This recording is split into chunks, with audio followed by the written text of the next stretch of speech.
Bonjour les amis, bienvenue dans une nouvelle vidéo pour faire un petit peu le débrief à froid du match d'hier donc entre Reims et l'Olympique Lyonnais, qui s'est soldé donc par un match nul dans tous les sens du terme, un partout. Moussa Dembélé nous ayant bien sauvé la mise, il faut bien le dire, parce que dans le jeu, on a vu vraiment pas grand chose, et d'ailleurs ça va être confirmé dans les statistiques.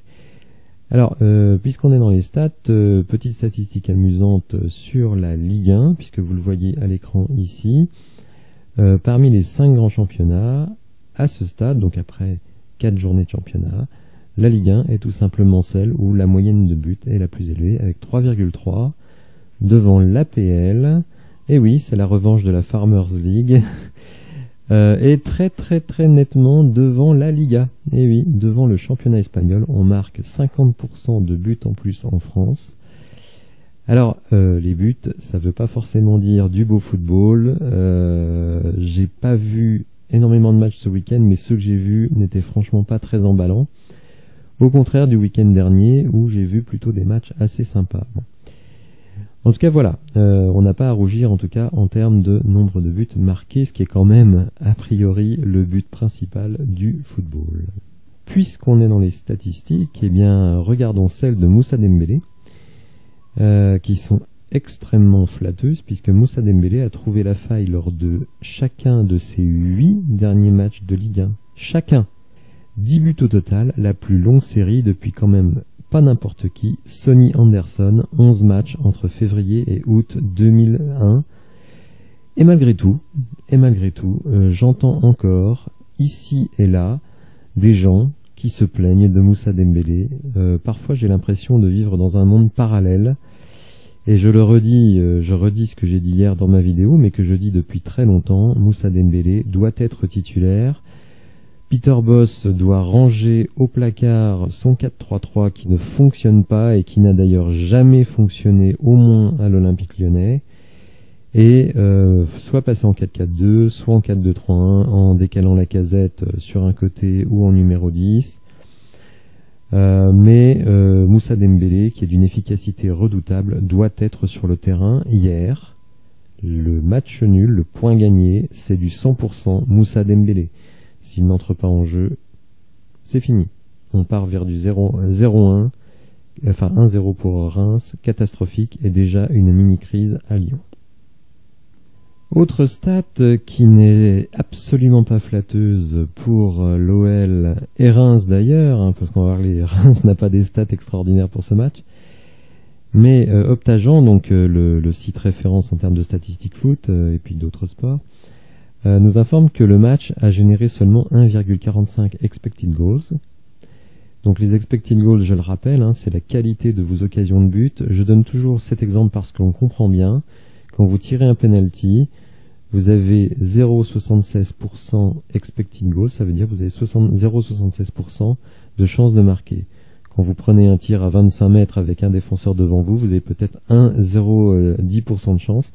C'est pour ça que parfois vous avez moins d'XG que le nombre de buts, et parfois plus d'XG que le nombre de buts.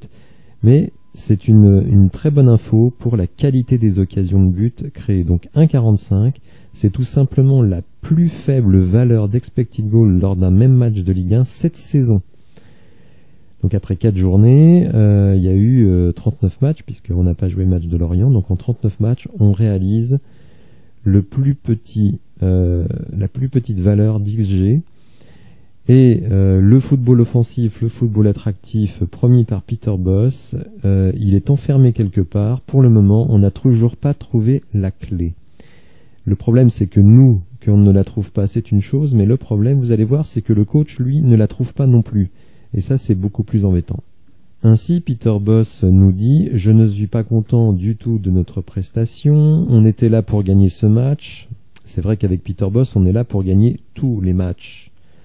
Alors pour un coach qui ne gagne même pas la moitié de ses matchs, quand même un petit peu embêtant, il y a un petit sentiment d'échec sans doute pour lui. On n'a pas bien joué aujourd'hui. Quelle analyse fine et pertinente, tactique. On ne mérite pas de gagner. J'ai lu ça un nombre de fois tellement important que ça m'en donne la nausée. On a joué contre une bonne équipe, il faut continuer à travailler dur. Donc ça, c'est le constat. Rentrons dans l'analyse, enfin si on peut appeler ça une analyse. Peter Bosz donc, on a bien démarré ce match, j'étais content des 10-15 premières minutes, sur 95. Mais après, il y a eu beaucoup de pertes de balles, c'est dur à expliquer. On a demandé seulement des ballons dans les pieds, on n'a pas fait d'appel derrière la défense et on a eu du déchet, alors qu'on jouait sur une pelouse magnifique, ce n'est pas normal. On essayait de passer par l'axe alors que c'était fermé, il fallait passer par les côtés. C'est vrai que le carton rouge nous a aidés, bien sûr, on a dominé à la fin en supériorité numérique, on peut même gagner, mais 11 contre 11, cela n'allait pas. On vous rendez compte qu'on a un coach qui est là depuis 14 mois et qui nous produit ce type d'analyse après la énième purge que l'on vient de vivre. Alors, je crois quand même qu'on devine dans les propos de Peter Bosz, mais je dirais depuis 14 mois, qu'il a une sorte de sentiment d'impuissance. Il n'y arrive tout simplement pas. Alors, que ce soit lui qui soit nul ou que ce soit les joueurs qui soient nuls, ce qui est sûr, c'est que ce qu'on voit sur le terrain, c'est nul. Parce que les 2 premières victoires, si on regarde bien les matchs, bonne deuxième mi-temps lors du match contre Troyes, alors Troyes qui est quand même une équipe vraiment extrêmement mauvaise de notre championnat et on joue à domicile, mais le premier match était très très moyen contre Ajaccio, première mi-temps contre Troyes dégueulasse, et hier c'était nul à chier. Ça, après 2 mois de préparation avec la quasi-intégralité de l'effectif, et évidemment, quand ça ne va pas, on aimerait bien avoir des explications, des réactions de Peter Bosz. Seulement, il n'y a pas, c'est toujours les mêmes problèmes, c'est toujours Thiago Mendes en défense centrale, c'est toujours Kaltoko Ekambi qui touche pas une cacahuète, et on continue, jusqu'à quand, je ne sais pas. Et ce 4-3-3 que je déteste de plus en plus, et qui ne produit absolument rien de bon. Alors, comme on vient de le voir avec Optagen, donc Reims finit avec 0,35 d'XG. Attention, j'ai jamais dit que Reims a fait faire un gros match. Bon, en tout cas, ce qui est sûr, c'est que notre match à nous, il est pourri. D'ailleurs, regardez la note globale du match de l'équipe, 2 étoiles sur 6, et je trouve qu'ils sont généreux. Regardons un petit peu les notes des joueurs. Alors, c'est les notes de l'équipe. Donc Ryu 5, bon, il n'y a pas grand chose à dire sur son match, il n'a pas été spécialement sollicité avec 0,35. Sur le but, il peut pas faire grand chose. Alors là, la défense centrale prend très cher, Thiago Mendes 3, Lukeba 2, je pense que c'est sa plus mauvaise note depuis qu'il est titulaire avec l'Olympique Lyonnais. Tagliafico qui décidément ne me convainc pas non plus, 3, bon je pense que c'est peut-être un peu dur, même si franchement j'ai pas vu grand chose hier.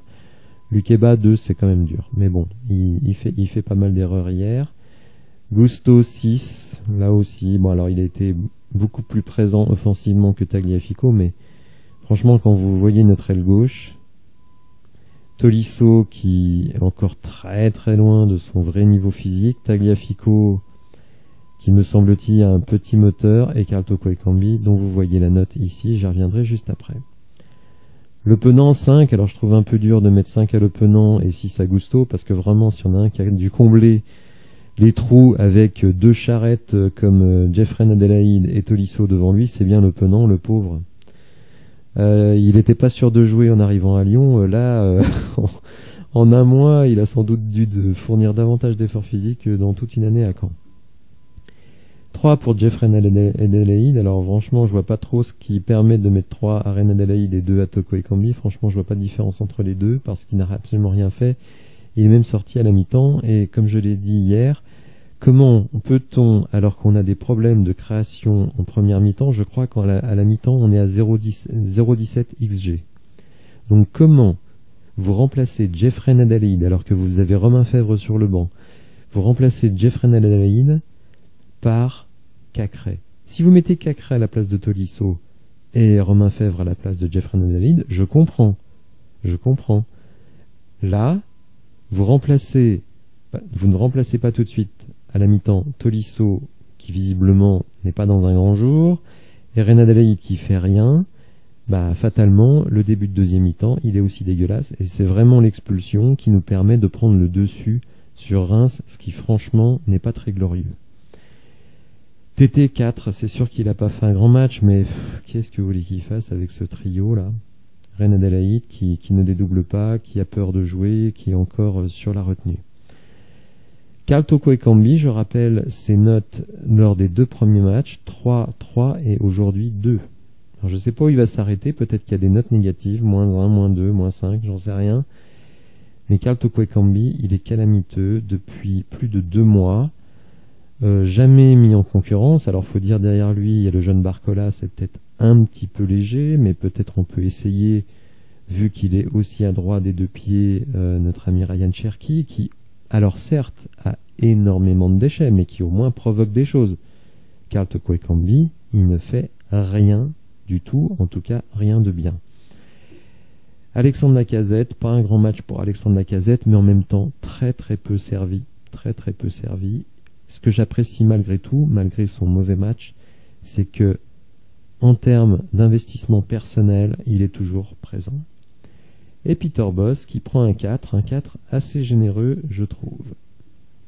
Alors l'article qui décrit le match est extrêmement négatif, on voit pas tellement comment ça pourrait être autrement, et il est rédigé par Hugo Guimet. Alors je précise ce point parce qu'il est très important. Donc Hugo Guimet nous titre l'avant-centre, donc Moussa Dembélé, que ses dirigeants veulent toujours vendre. Rendez-vous compte quand même qu'on veut vendre un type qui, 11 matchs consécutivement, a mis un but au moins. C'est le génie de l'Olympique lyonnais.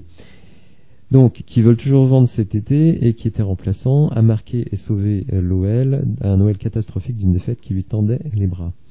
Alors pourquoi je précise Hugo Guimet? Parce que Hugo Guimet, la saison passée, avait marqué un peu les esprits en envoyant un tweet lors du match Nice-Olympique lyonnais, puisque souvenez-vous, à l'époque du départ de Rudy Garcia, il était envisagé que Christophe Galtier puisse devenir le coach de l'Olympique lyonnais, et donc Juninho et le bord de lyonnais finalement avaient dû se rabattre sur Bosz puisque Galtier n'a pas voulu venir. Alors depuis, Galtier a fait du chemin puisqu'il a été un petit peu promu en prenant le Paris Saint-Germain. Mais Hugo Guimet, pendant ce match, rappelez-vous qu'on dominait largement à Nice et où on se fait remonter de 2-0 à 3-2 dans les dernières minutes, avait tweeté, les écrits restent, que l'OL avait fait une tellement bonne affaire en signant Peter Bosz plutôt que Christophe Galtier. Et j'avais été assez stupéfait par ce tweet parce qu'évidemment, moi je pense exactement le contraire. Et c'est pas sur un match où effectivement on avait dominé Nice et que finalement on perd le match que j'allais changer d'avis sur Peter Bosz. Mais là, notre ami Hugo Guimet, alors je suis content qu'il revienne un petit peu à la raison, commence à émettre de gros doutes et même à pratiquer l'ironie vis-à-vis de Peter Bosz, parce que je pense que Peter Bosz, qui a bénéficié chez les supporters et chez les journalistes d'une sorte d'aura, alors je ne sais pas d'où elle vient, je ne sais pas, parce que quand on regarde le parcours de Peter Bosz, je ne vois absolument pas ce qui permet d'accorder le moindre crédit à cet entraîneur. Mais allez savoir pourquoi, demandez d'ailleurs aux supporters du Borussia Dortmund ce qu'ils pensent de Peter Bosz, mais donc aussi bien auprès des supporters que d'une partie importante des journalistes, et notamment à l'afterfoot, où Kevin Diaz, idolâtre du football hollandais, évidemment, a validé Peter Bosz. Donc là, Hugo Guimet, qui faisait partie de cette meute, il n'y a que Vincent Duluc qui a toujours eu c'est pour ça que j'apprécie d'ailleurs ses interventions, qui a toujours eu de gros doutes sur Peter Bosz. Donc Hugo Guimet commence un petit peu à sortir les petites épines envers Peter Bosz. On va regarder ça. Donc après avoir repris les propos de Peter Bosz, puisque Peter Bosz fait les bons constats, mais ces constats-là nous les faisons aussi, donc à la limite moi je demande une partie du salaire de Peter Bosz, mais par contre les solutions on ne les voit pas venir. Et donc Hugo Guimet, après avoir rappelé les propos de Peter Bosz, nous dit, et j'apprécie cette phrase, il n'est pas normal non plus, donc ce n'est pas normal de ne pas mieux jouer sur la très belle pelouse de Reims, il n'est pas normal non plus de constater que la philosophie de jeu de l'entraîneur néerlandais après un an n'est qu'une philosophie de conférence de presse et que le football attractif, je pourrais ajouter offensif, est en fait rébarbatif au mieux. Il est attractif pour les adversaires en revanche qui s'engouffrent d'une semaine sur l'autre dans les espaces avec gourmandise sur les côtés ou dans l'axe, il y en a partout et pour tout le monde. Cette équipe, dont la seule constance est l'inconstance, semble aussi attirée par le fond que ceux qui la rejoignent. Alors là, je suis un petit peu moins d'accord. D'ailleurs, j'ai répondu à un tweet d'Hugo Guimet sur ce sujet, puisqu'en gros, il dit « Ça fait des années que l'OL, c'est la même chose ». Je lui rappelais que sous Rudy Garcia, aussi détesté soit-il, on a fait une demi-finale de Ligue des Champions, et j'attends de nous voir retourner en demi-finale de Ligue des Champions, encore faut-il se qualifier.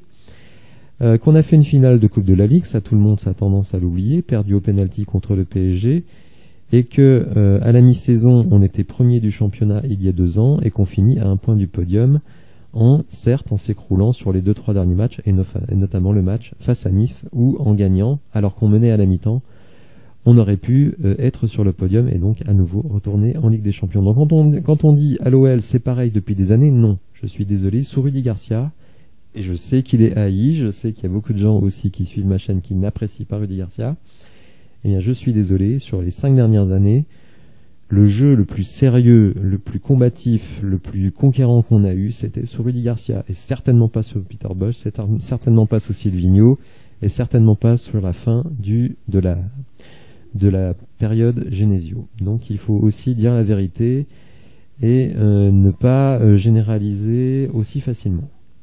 Alors pour terminer, un tout petit point mercato, puisque le compte Twitter OL+, qui est vraiment très bien, et je vous le conseille, puisqu'il reprend tous les articles de presse, les choses intéressantes qui peuvent être publiées sur les sites internet, donc nous annonce que Nice Matin dit qu'il existe un accord entre l'Olympique Lyonnais et l'OGC Nice. Donc là, c'est vraiment entre les deux clubs, alors qu'initialement, l'OL n'était pas trop d'accord pour renforcer un concurrent direct, pour le transfert d'Oussem Aouar pour un montant de 8 millions. Mais que le joueur réserve sa réponse en attendant un possible appel anglais. Donc, il est fort possible, puisque Nice est vraiment à la cave. Ils ont réussi une très belle signature avec Nicolas Pepe, mais ils se sont pris une tôle à domicile 3-0 face à leur ennemi régional, l'Olympique de Marseille. Donc c'est un peu la panique à Nice. On essaye de trouver des solutions, et effectivement Oussem Aouar pourrait parfaitement arriver à Nice si aucun club anglais, on va dire un petit peu huppé, venait se présenter à lui. Voilà pour ce débrief à froid. Les petites infos, etc. J'espère que vous avez apprécié la vidéo. Si c'est le cas, n'hésitez pas à la liker, à vous abonner, c'est très important. Un petit clic et vous êtes débarrassé. Et je vous dis à bientôt pour de nouvelles infos. Merci, au revoir.